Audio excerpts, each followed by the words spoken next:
সেই হোক মোর পরিচয়, আমি তোমাদেরই লোক। তাদেরকে দেখার লোভ সম্বরণ করতে পারিনি বলেই আমার এই 85 বছর বয়সেও এখানে ছুটে আসা।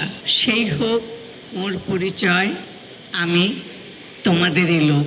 আমার জীবনের যতটুকু অপূর্ণতা ছিল এবং সবাইকে যাদের সাথে একদিন কাজ করেছি সেই সব যোদ্ধারা যারা নেই, যারা আছেন, তাদেরকে দেখার লোভ সম্বরণ করতে পারিনি বলেই আমার এই 85 বছর বয়সেও এখানে ছুটে আসা।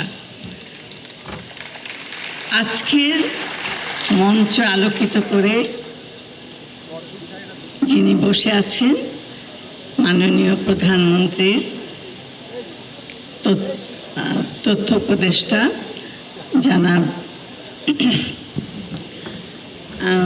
জহিরুদ্দিন স্বপন এমপি, আরও আছেন বিশেষ অতিথি জনাব রফিকুল মজনু এমপি এবং ঢাকা দক্ষিণ সিটি কর্পোরেশনের মাননীয় প্রশাসক, আমাদের সবার প্রিয় জনাব, নামটা ভুলে গেছি, ওই আব্দুল সালাম, বীর মুক্তিযোদ্ধা। আসলে ভুলে যাই, নাম মনে থাকে না, মাফ করবেন আমাকে। আসলে সবাইকে দেখার জন্যই ছুটে আসা।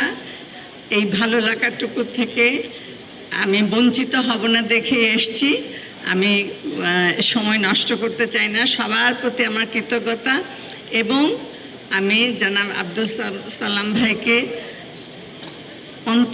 অন্তঃস্থল থেকে কৃতজ্ঞতা জানাচ্ছি যে এই জন্যে যে এমন একটা আয়োজন তিনি করেছেন, আমাদের ইতিহাস ঐতিহ্যকে নতুন প্রজন্মের কাছে তুলে ধরার জন্যে এবং স্মরণ করিয়ে দেবার জন্যে, এটা যেন বহমান থাকে এবং এই ঐতিহ্য এবং সংস্কৃতির উত্তরসূরি যেন তারা হতে পারে। সবার প্রতি আমার কৃতজ্ঞতা। আর আমি কবির কথায় একটা কথাই শুধু বলি, সেই হোক মোর পরিচয়, আমি তোমাদেরই লোক। আপনাদের ভালোবাসার জন্যেই আজকে আমি দিলারা জামান এবং এখানে এত বড় সম্মানের জায়গায় আমি অধিষ্ঠ হতে পেরেছি, আসতে পেরেছি। এটাও আমার জীবনের একটা অনেক বড় প্রাপ্তি। সবার প্রতি আমার কৃতজ্ঞতা এবং আমি আবারও সবাইকে ধন্যবাদ জ্ঞাপন করছি।